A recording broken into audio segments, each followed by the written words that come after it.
오늘 말씀의 제목은 의인의 강구, 그 은혜의 역사. 야고보서 5장 13절에서 18절 말씀입니다. 함께 한 목소리로 함께 읽도록 하겠습니다. 시작. 너희 중에 고난당하는 자가 있느냐? 그는 기도할 것이요. 즐거워하는 자가 있느냐? 그는 찬송할지니라. 너희 중에 병든 자가 있느냐? 그는 교회의 장로들을 청할 것이요. 그들은 주의 이름으로 기름을 바르며 그를 위하여 기도할지니라. 믿음의 기도는 병든 자를 구원하리니 주께서 그를 일으키시리라. 혹시 죄를 범하였을지라도 사하심을 받으리라. 그러므로 너희 죄를 서로 고백하며 병이 낫기를 위하여 서로 기도하라.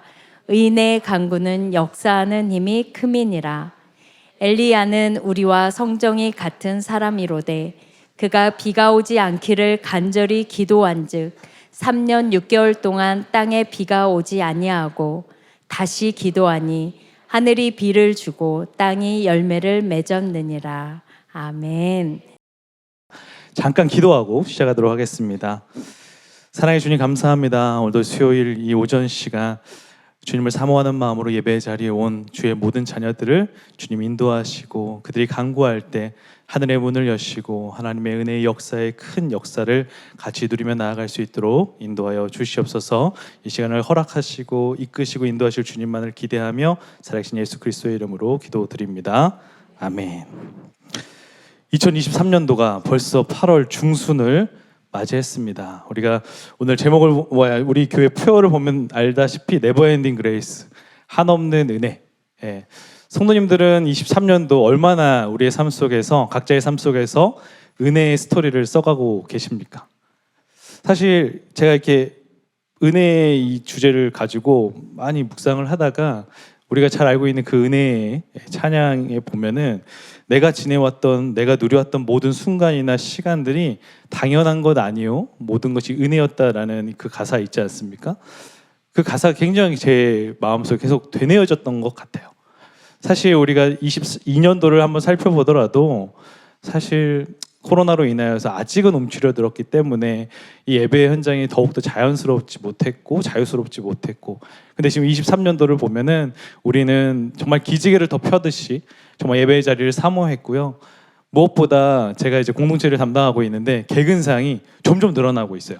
그 이유는 무엇일까? 사실 코로나가 아닐 때보다도 개근상 인원이 말도 안 되게 늘어났어요. 그것을 봤을 때 그 코로나의 시즌에 공동체가 함께 모이지 못하는 것이 너무 힘들었고, 이 공동체가 가지고 있는 힘이 너무나도 크다는 것을 깨달은 이들의 어떻게 보면 처절한 몸부림과 그 은혜의 현장을 사모하는 마음들이 맞물렸기 때문에 그 공동체의 순 예배도 그렇게 개근하는 이들이 많아진 것 같습니다.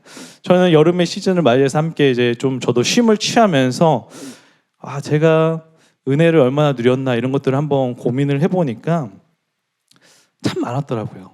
제가 특별하게 청년부를 일부를 담당하고 있는데 제가 생각했던 것보다 일부 청년들이 괜찮더라고요. 너무 그 짧은 시간, 어떻게 보면 이제 벌써 2년 가까이 함께 교제하고 있는데 이들을 통해서 배우는 것, 이들을 통해서 누렸던 은혜들이 너무너무 많아서 참 제 입술에서 이 청년 일부를 향한 참 고백과 기도가 많이 나왔던 시간이었고요. 저희 아내와도 함께 고백을 나누면서 내가 청년 일부를 담당하면서 하나님께서 우리에게 허락하신, 우리 가정에 허락하신 은혜가 너무나도 크다는 것을 깨달았습니다. 그리고 청년 일부들이 이제 또 청년들이 막 이렇게 중보에 좀 부탁을 했을 때, 같이 기도했을 때 그 은혜들이 막 저에게도 같이 흘러오고 그 기쁨을 정말 공동체 안에서 누렸던 것 같아요. 그러다가 이렇게 묵상하면서 깨달아짐이 있었습니다. 그 은혜의 현장에는 언제나 기도가 있었다는 것을 알게 됐어요. 즉 은혜의 현장에는요, 성도님들, 기도는 필수 요소라는 거죠. 우리도 오늘 이것을 깨닫기를 원합니다. 오늘 야고보서의 말씀, 특별하게 마지막 장인데요, 이것에서 야고보 사도는 정말 기도가 얼마나 중요한지 1장부터 시작하지만 또 5장의 마지막 끝맺음을 하면서도 이 기도가 의인의 간구가 얼마나 역사하는 힘이 크고 이 기도 없이는 이 교회 공동체가 믿음의 사람들이 견뎌낼 수 없다는 것을 계속적으로 강조하고 있습니다. 오늘 5장의 말씀을 나누는 가운데 특별하게는 그동안 기도하면서 병이 낫고 또 육신의 연약함, 영적인 연약함들이 있었다면 오늘 이 말씀이 우리에게 다시 한번 새겨짐으로 말미암아 더욱더 쉬지 않고 더 기도하고 하나님의 은혜를 더욱더 사모할 수 있는 우리 성도님들 되기를 소망합니다. 야고보서 잠깐 말씀을 나누면 야고보의 신자들은요 굉장히 시련과 핍박을 많이 받았습니다. 사실 야고보서는 인내의 서신이라고도 불려요. 그만큼 인내를 통해서 좀 믿음의 걸음을 걸어가야 했던 신자들을 바라보면서 야고보 사도가 쓴 서신이기 때문에 그렇습니다. 특별하게는 경건치 못한 부자들의 횡포도 있었고요. 일부 성도들의 형식적인 신앙생활로 인해서 성도 간의 교제들이 굉장히 단절되었습니다.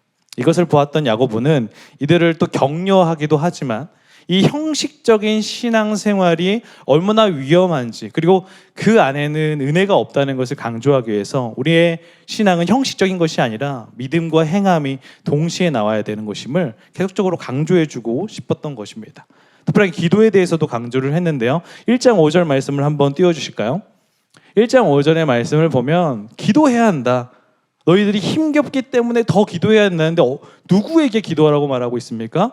모든 사람에게 후히 주시고 꾸짖지 아니하시는 하나님께 구하라. 그리하면 주시리라. 어떻게 보면 누구든지 지혜가 부족하거든 이라는 말은 지금의 이 고난과 시련을 극복해야 될 지혜가 부족한 이들, 우리의 인간의 힘으로는 극복할 수 없는 어떤 상황 속에서 우리가 해야 할 것은 모든 것을 후히 주시는 주 여호와 하나님께 구해야 된다, 기도해야 된다. 이것을 시작으로 이 야고보서를 시작하고 있다는 거죠. 그리고 5장에 이르러서는 기도의 어떤 유의, 그리고 기도의 어떤 한량없는 그 은혜들을 말하는데 특별하게 이 기도가 고백이고 찬송이고 중보이다. 그렇기 때문에 우리는 더욱더 간구하고 하나님께 나아가야 한다라는 것을 말해주고 싶은 서신, 그게 바로 야고보 서신입니다. 근데 저는 오늘 이 5장의 말씀을 통하여서 그렇다면 우리 언제 기도해야 되나요? 그리고 믿음의 기도는 도대체 무엇인가요? 그리고 서로 기도한다는 것이 무엇인가요? 이런 부분들에 대해서 함께 먼저 말씀을 나누고 싶습니다. 먼저 기도는 언제 해야 될까요? 바로 고난 당할 때 기도하고 즐거울 때 찬송해야 합니다. 우리 5장 13절의 말씀 읽어보겠습니다. 읽겠습니다. 너희 중에 고난 당하는 자가 있느냐? 그는 기도할 것이요. 즐거워하는 자가 있느냐? 그는 찬송할지니라. 아멘. 고난 당할 때 뭐 하라고요? 기도하라고요. 왜 기도해야 돼요? 성도님들, 왜 우리 고난 당하고 있을 때 왜 기도해야 합니까? 사실 고난이 나에게 찾아오면 우리에게 드는 감정들이 있습니다. 화가 나요. 왜? 하나님 왜요? 화가 납니다. 그리고 그 고난이 좀 더 부당하다고 느껴질 때는 우리의 마음에 통제되지 않은 감정들과 화가 막 더욱더 임하고 두려움과 걱정과 염려들이 막 저희를 다 감싸기 시작합니다. 그리고 이런 것들도 할 수 있을 것 같아요. 책임전가, 분노와 자책이라는 감정들이 우리를 감싸요. 그렇기 때문에 먼저 기도해야 한다라고 말을 하고 있습니다. 또 즐거울 때 찬송한다라는 말이 나오는데 사실 찬송은 곡조를 입힌 기도라고 볼 수 있습니다. 그러니까 즐거울 때도 우리는 기도해야 한다라는 것을 말을 하고 있습니다. 근데 왜 이때 기도해야 되냐고요? 저는 이런 것 같아요. 기도한다는 것은 하나님께 우리의 시선을 고정하는 것인 것 같습니다. 성도님들, 고난이 찾아오잖아요. 힘겨움이 찾아오고 시련이 찾아오잖아요. 우리가 하나님께 시선을 고정하는 게 머리로는 아는데 잘 쉽지 않아요. 자꾸 현실, 기도를 잠시 하고 또 나오면 바로 내 눈앞에 보이는 현실, 그리고 내 감정에 어떤 주체할 수 없는, 제어되지 않는, 통제되지 않는 그 감정 때문에 원망과 불평, 정말 염려와 걱정만이 나를 막 사로잡거든요. 근데 더 기도해야 되는 이유는 계속적으로 하나님께 우리의 시선을 고정하는 거예요. 이 현실을 바라보는 것이 아니라 현실 너머에, 오늘 기도 제목에 나왔죠. 소망 너머에서 더 소망을 꿈꾸시는 그 하나님께 우리의 시선을 고정하라고 말하는 것이죠. 또한 이거 같습니다. 나의 지금의 현재의 상처를 바라보는 것이 아니라 상처를 치유하고 계시는 그 하나님께 나의 시선을 고정하길 원하기 때문에 오늘 성경은, 그리고 계속적으로 우리의 말씀 속에서는 고난 중에 기도하라라고 말하고 있습니다. 그리고 또 즐거울 때 찬송, 기도하라라고 말하는 이유는 무엇일까요? 사실 즐거울 때 기도하기가 더 쉬울 것 같습니까? 사실 좀 쉽지 않아요. 네. 너무 평안하면 사실 기도가 잘 안 나올 때도 있어요. 그렇기 때문에 즐거울 때 네가 지금 누리고 있는 이 즐거운 모든 것들이 하나님 없이는 단 하나도 이루어질 수 없고 네가 누릴 수 없기 때문에 하나님께 시선을 고정하여 감사의 기도를 올려드려야 한다라고 말을 하고 있는 것이죠. 저는 오늘의 말씀을 묵상하고 있었는데 이번 주일날 저희 청년 일부가 2주의 방을 마치고 이제 다시 한번 2학기 시작했는데, 청년이 이제 미국에 출장을 다녀온 또 어떤 간증을 통해서 이 말씀이 이런 것이겠구나라는 것을 깨달았습니다. 이 친구의 23년도는요 굉장히 암울합니다. 네, 정말 이루 말할 수 없는 힘겨운 광야를 겪고 있어요. 근데 이제 미국에 출장이 있어서 가게 되었는데 이제 또 한인교회를 막 찾아가지고 예배를 드렸어요. 예배를 드리고 있는데 정말 한없이 한량없는 눈물들이 계속적으로 쏟아지고 막 정말 눈물 콧물을 쏟아내기 시작했습니다. 근데 옆에 한 이제 크리스천이 있었는데 막 보는 거예요. 그리고 끝나고 예배가 마쳐지고 이 이제 그 청년을 바라보고 있었던 이 크리스천이 사실 이 청년이 우는 것을 이해할 수 없다는 거예요. 자기는 지금 너무나 잘 되고 있대요. 정말 모든 것들이 승승장구하고 있고 정말 하나님께서 이렇게 막 부어주시는 것을 느낀다는 거예요. 그런데 마지막 말이 너무 충격적이었습니다. 하나님 이제 없어도 될 것 같다고. 네. 하나님 없어도 필요 없다고. 왜냐하면 너무 잘 되니까 다시 기도도 잘 안 나온다고 라는 말을 했다는 거예요. 이 말을 들은 청년이 어떤 말을 했을까요? 부럽다. 이런 고백을 했을까요? 저한테 해준 고백은 이것이었습니다. 지금 내가 23년도 이 한 해에 내가 지금 겪는 이 고난이 하나님의 선물임을 깨달았다라는 것을 저에게 고백해 주었습니다. 사실 이 청년을 신방할 때마다 계속 눈물을 흘려요. 자매인데 저는 또 이제 막 휴지를 또 가지러 또 왔다 갔다 해야 돼요. 근데 말을 들어보면 제가 감히 상상할 수도 없는 지금 고난의 시즌이 있었고요. 특별하게 정말 이루 말할 수 없는, 정말 이해할 수 없는, 납득할 수 없는 일들 때문에 법원에서 소송을 당해가지고 법원도 몇 번이나 왔다 갔다 해야 되는 청년이었거든요. 그런데 오늘 이 여름 이 미국의 출장이 오히려 하나님께서 그 청년을 위로해주는 그런 시즌이었다고 자기가 말했고, 저 역시도 그 청년을 위해서 같이 기도해주고 있었기 때문에 하나님께서 이 청년을 너무 사랑하셔서 마음을 만져주셨구나.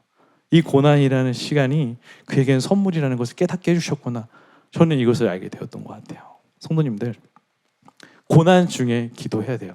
그런데 즐거울 때, 형통할 때 더 기도해줘야 돼요. 하나님이 주신 그 형통은 우리가 기도하지 않고 얻을 수도 없고 하나님과 교제하지 않으면 얻을 수 없는 것이라는 것을 성경이 말해주고 있기 때문이죠. 우리의 모든 순간에 하나님께 기도하고 찬송으로 감사를 올려드릴 수 있는 성도님들 되기를 주님의 이름으로 축복합니다. 또 언제 기도해야 될까요? 바로 육신의 질병, 영적인 질병을 위해서 기도해야 한다라고 말하고 있습니다. 우리 14절부터 16절의 말씀 읽어보겠습니다. 읽겠습니다. 너희 중에 병든 자가 있느냐? 그는 교회의 장로들을 청할 것이요 그들은 주의 이름으로 기름을 바르며 그를 위하여 기도할지니라. 믿음의 기도는 병든 자를 구원하리니 주께서 그를 일으키시리라. 혹시 죄를 범하였을지라도 사하심을 받으리라. 그러므로 너희 죄를 서로 고백하며 병이 낫기를 위하여 서로 기도하라. 의인의 간구는 역사하는 힘이 큼이니라. 지금 야고보 사도는요, 육신의 질병이 있을 때 서로를 위하여 기도하라라고 말하고 있고요. 또 교회의 장로들이 주의 이름으로 그 당시에 치료제로 사용하는 기름을 바르며 그를 위하여 기도하는 것이 중요하다라고 말을 하고 있습니다.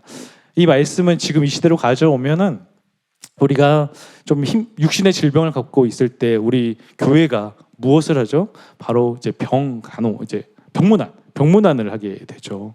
이제 같이 가서 하는 건 뭐예요? 위로하고 또 격려해주기도 하지만 가장 강력한 기도를 하죠.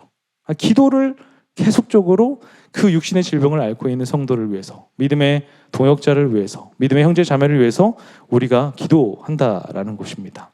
그때 우리가 정말 이루 말할 수 없는 하나님의 위로와 평안, 그리고 하나님께서 일하심을 우리는 경험할 수 있는 것 같아요. 또한 영적인 질병, 죄가 있을 때 우리는 그 죄를 고백하면서 그 영적인 질병도 낫기를 기도해야 한다라고 말을 하고 있습니다. 저는 이 부분도 너무나 중요한 것 같아요. 우리가 솔직히 영적으로 연약해지고 또한 우리가 정말 누군가에게도 말할 수 없는 하나님만 알 수 있는 어떤 죄된 모습으로 우리의 마음에 병들어 있는 이들도 있을 수 있어요. 그렇죠? 우리는 완전하고 완벽하지 않기 때문에 우리도 모르게 우리가 흘러가는 누군가에게 미움, 누군가를 향한 정말 하나님이 원하시지 않는 모습들로 우리가 있을 수 있습니다. 그렇기 때문에 그것을 위해서도 기도해야 한다라고 말을 하고 있는 것입니다. 성도님들, 육신의 질병이 있으십니까? 기도해 주세요. 그리고 나에게 육신의 질병이 생겼습니까? 기도를 요청하십시오. 영적으로 질병이 있으십니까? 기도하십시오. 그리고 영적인 질병을 위해서 이거는 좀 중요한 것 같아요. 정말 믿을 수 있는 내 옆에 믿음의 동역자에게, 영적인 질병은 막 모두에게 막 퍼뜨릴 필요는 없는 것 같아요. 정말 나를 위해 기도해 줄 수 있는 다니엘의 세 친구 같은 그런 기들에게 정말 기도를 요청하시고 내가 이 지금의 어떤 영적인 어떤 질병도 빠져나오기를 원한다. 이런 기도의 요청들을 하셔야 합니다. 그때 기도하라라고 말하고 서로 기도하라라고 말을 하고 있기 때문입니다.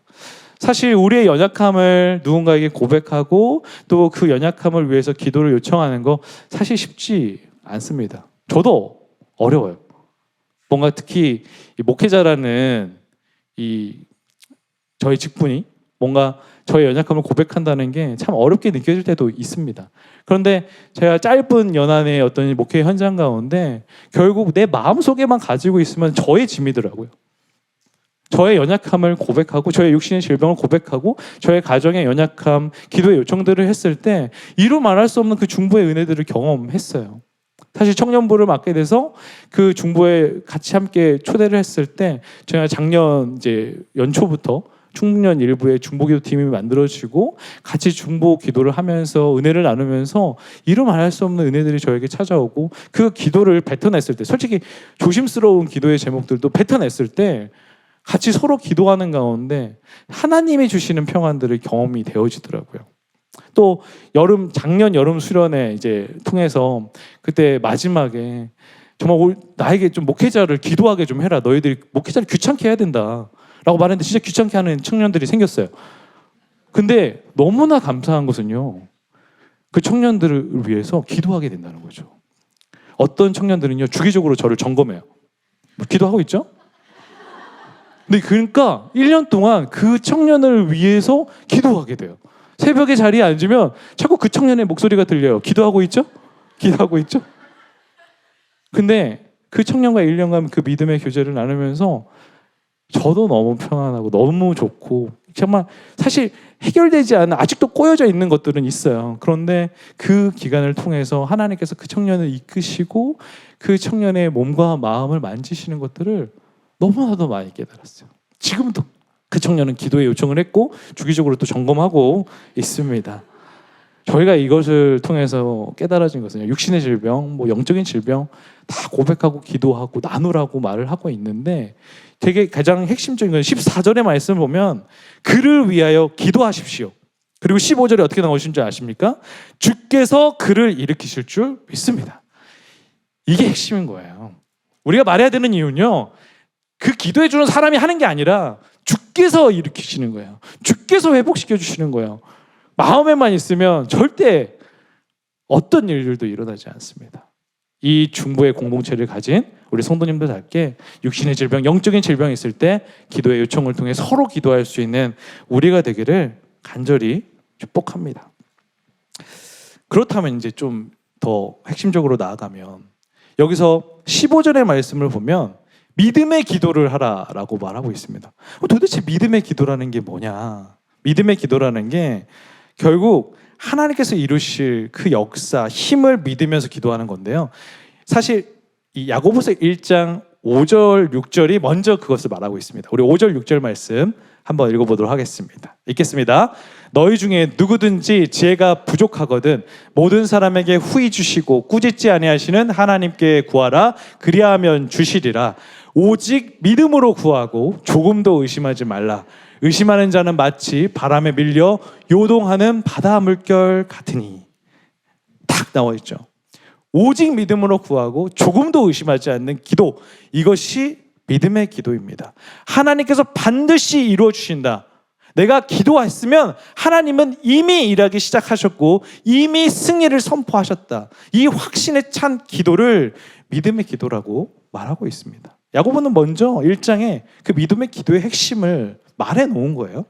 그리고 이제 5장에 이르러 그 믿음의 기도가 이루는 놀라운 역사를 말해주고 있는데, 먼저 15절 16절에서 두 가지를 한번 체크해 볼 필요가 있습니다. 우리 15절과 16절의 말씀 한번 읽어보겠습니다. 읽겠습니다. 믿음의 기도는 병든 자를 구원하리니 주께서 그를 일으키시리라. 혹시 죄를 범하였을지라도 사하심을 받으리라. 그러므로 너희 죄를 서로 고백하며 병이 낫기를 위하여 서로 기도하라. 의인의 간구는 역사하는 힘이 큼이니라.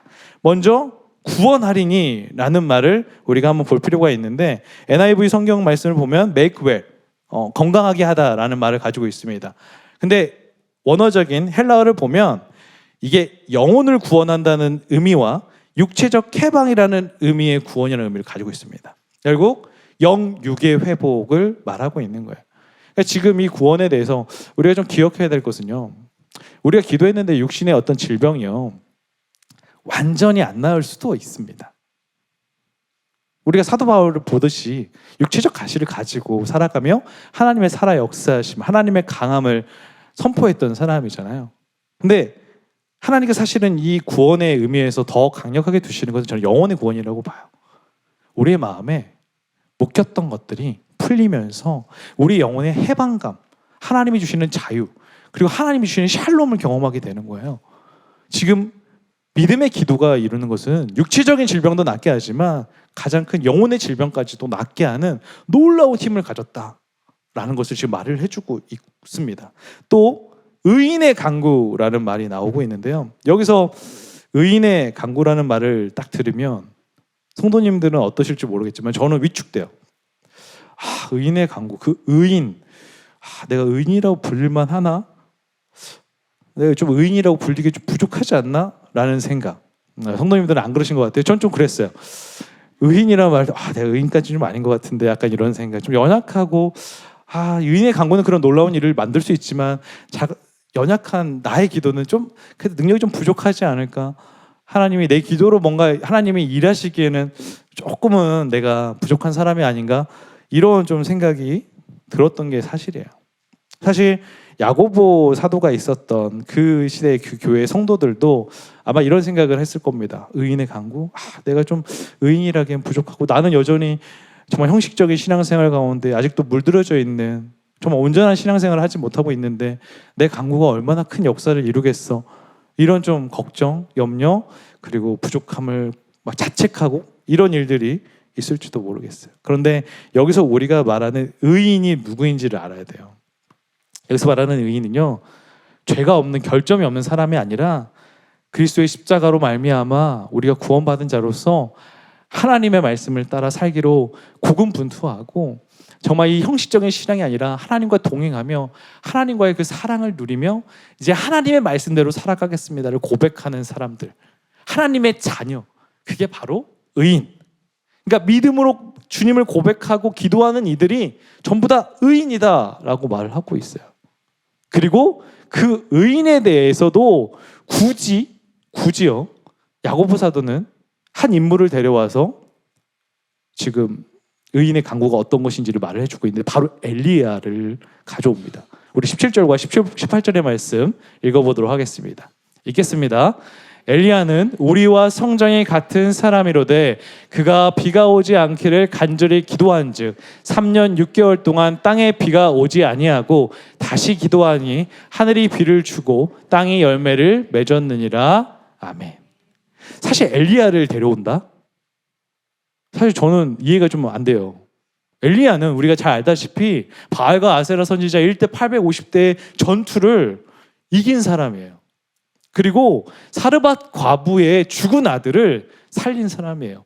엘리야 하면 정말 위대한 선지자입니다. 근데 이런 엘리야를 데려와서 엘리야 기도가 엄청난 능력이 있었다는 것을 우리에게 말해주려고 의인의 강구는 역사하는 힘이 크니까 엘리야의 기도는 역사하는 힘이 크겠지라고 말할 수 있는데 한마디를 더 붙여요. 엘리야는 우리와 성정이 같은 사람이다 라고 말을 한다는 것입니다. 우리같이 연약한 사람이라는 거예요. 그러면 엘리야의 한번 행적을 보니까요.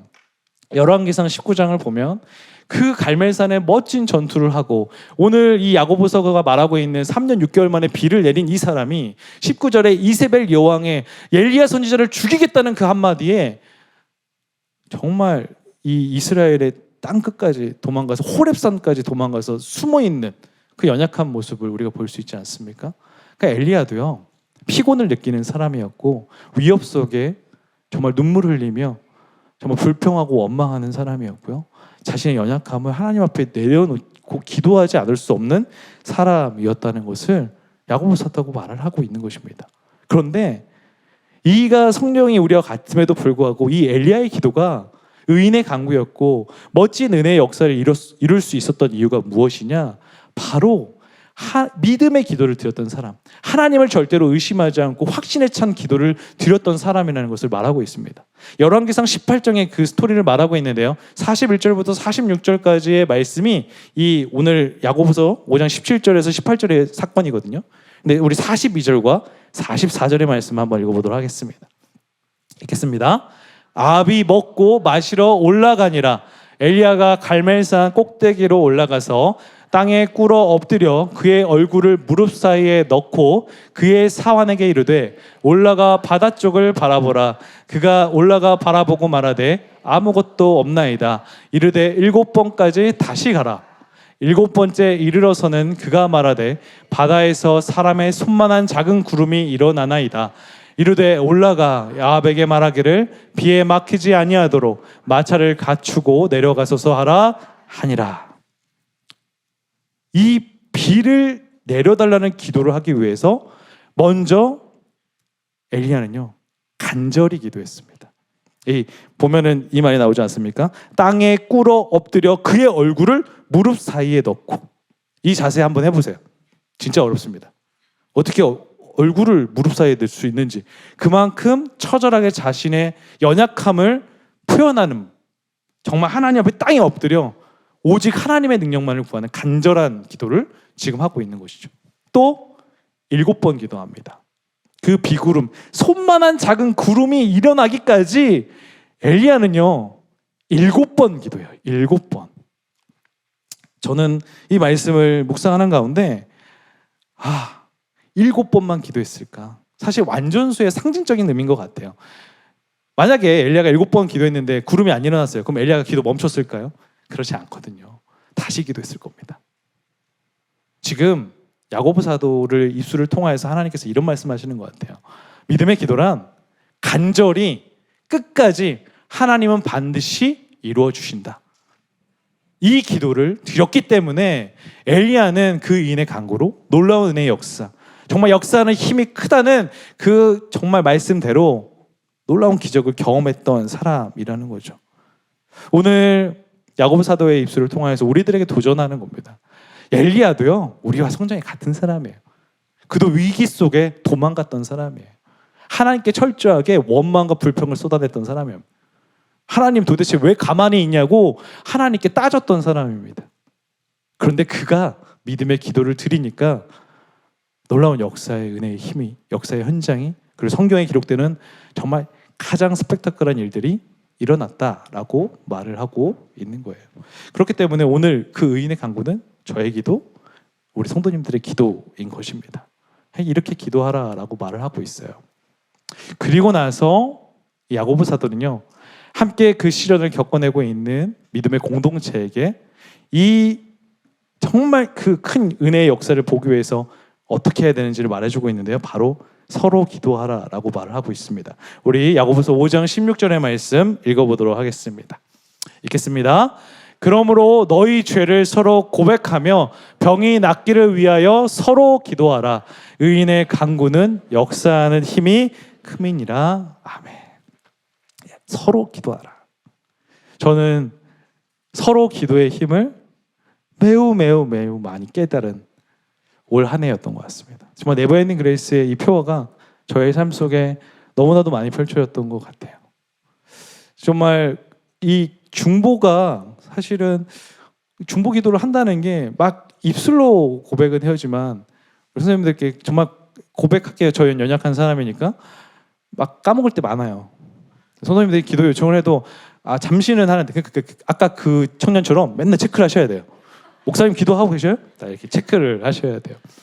근데 그 중보를 좀 더 많이 하게 되면서 이게 서로 기도한다는 게, 그리고 서로 기도하는 공동체를 갖는다는 게 얼마나 큰 은혜인지를 많이 알게 됐어요. 정말 청년들이 그 여름 수련회 이후로 참 많은 기도의 요청들을 해주고 있어요. 그리고 같이 기도하고 저희 아내한테도 많이 공유를 하고 저희 아내로부터 같이 기도해요. 근데 기도하면 진짜 뭔가 이루어지는 역사를 보니까 정말 하나님이 살아 역사심을 더 깨닫게 되는 거죠. 최근에도 한 청년 작년에 이제 1년 좀 간 넘은 완전 초신자였거든요. 최근에 어머니가 이제 엄청 반대를 했는데 요즘에 엄청나게 또 반대를 해서 자기 마음이 속이면서 다니기가 너무 불편한 거예요. 그래서 기도 요청을 했었거든요. 또 2주 지나니까 이 청년이 또 기도 요청을 해요. 이번 주에 말씀드릴 거라고. 만약에 이것이 허락되지 않으면 사실 교회를 어떻게 해야 될지 좀 고민이 된다고 말을 했었어요. 그런데 2주 전에 저한테 오늘 말합니다. 그리고 또 오후에 또 문자가 와요. 지금 들어갑니다. 이렇게까지 구체적으로 네.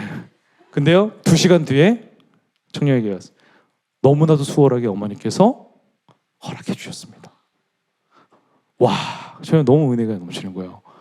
저 아내랑 바로 이 자매 문자를 받자마자 아내한테 어머니 허락하셨대 라고 말씀을 드렸어요.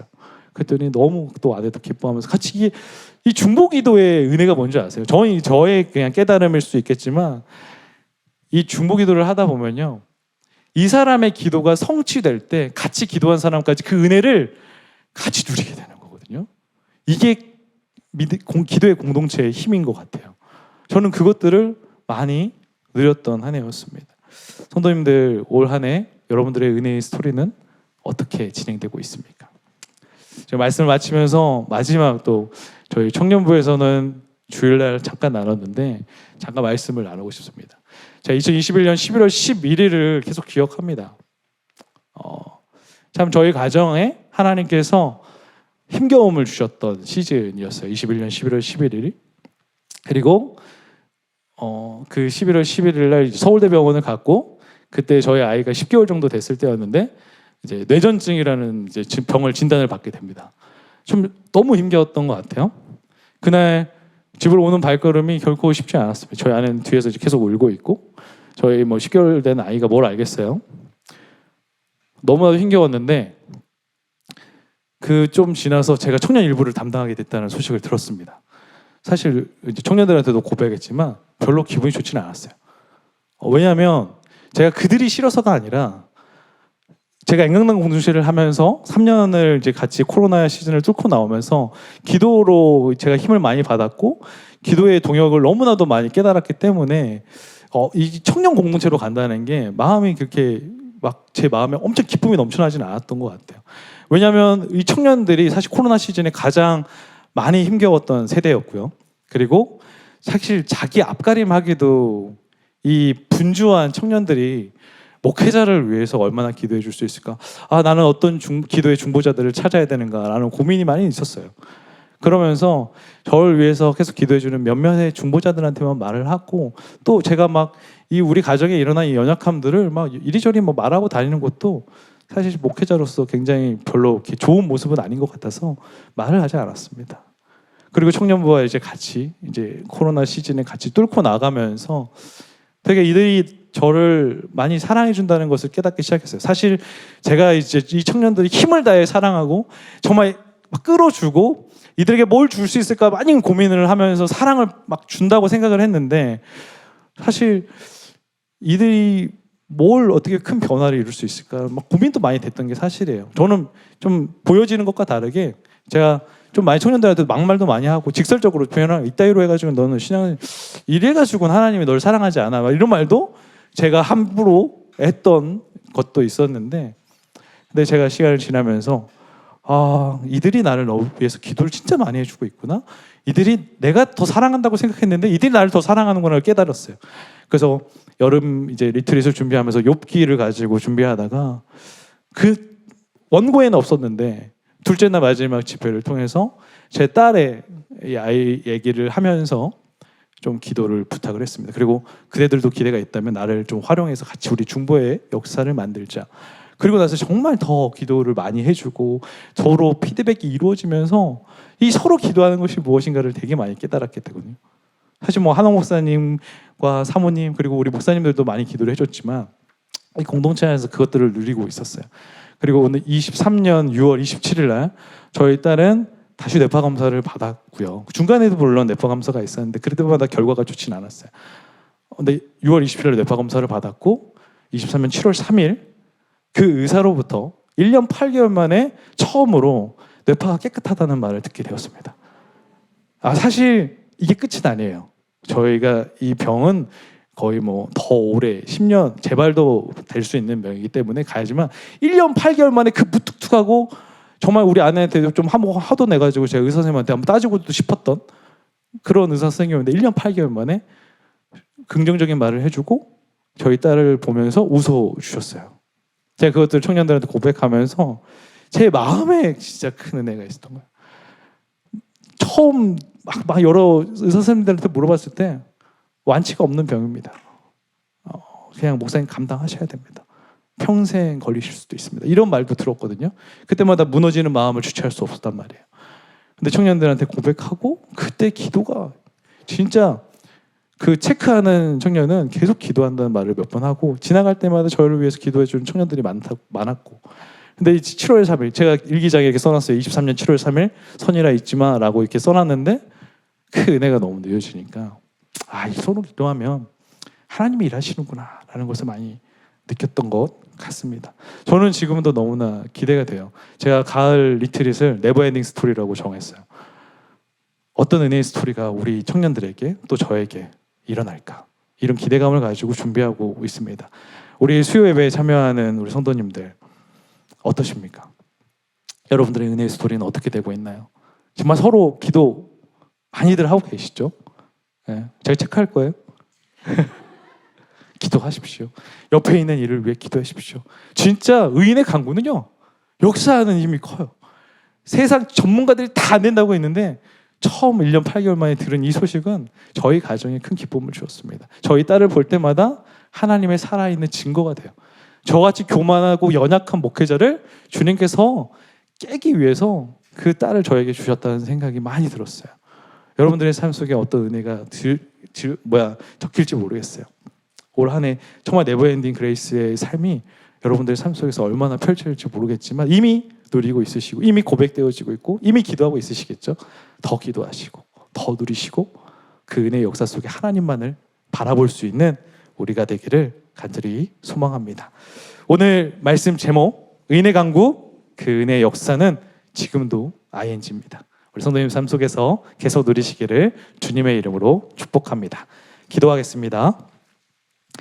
사랑의 하나님 아버지 감사합니다. 오늘도 우리에게 말씀으로 다가와 주셔서 우리가 얼마나 기도해야 되는지 그리고 그 기도의 역사가 얼마나 큰지를 가르쳐 주셔서 감사합니다. 하나님 믿음의 기도를 통하여서 여호와 하나님을 바라볼 수 있는 우리가 되기를 원하고 정말 무한하신 그 하나님의 은혜를 누리며 하나님과 동행하며 하나님께서 행하실 것들을 바라볼 수 있는 우리 믿음의 자녀들 될 수 있도록 인도하여 주시옵소서. 그렇게 행하시고 인도하시 주의 은혜를 기대하며 살아계신 예수 그리스도의 이름으로 기도드립니다. 아멘. 오늘 은혜라는 찬양 한번 하고 싶습니다. 성도님들, 우리가 지금 지내온 것들, 우리가 지내온 모든 순간 시간 다 당연한 것이 아니라 하나님의 은혜가 있었기 때문에, 고난 중에 있을지라도 하나님이 계시기에, 즐거운 중에 있을지라도 하나님이 계시기에 우리가 은혜라고 말할 수 있는 것 같습니다. 은혜의 공동체답게 찬양하며 나아가도록 하겠습니다.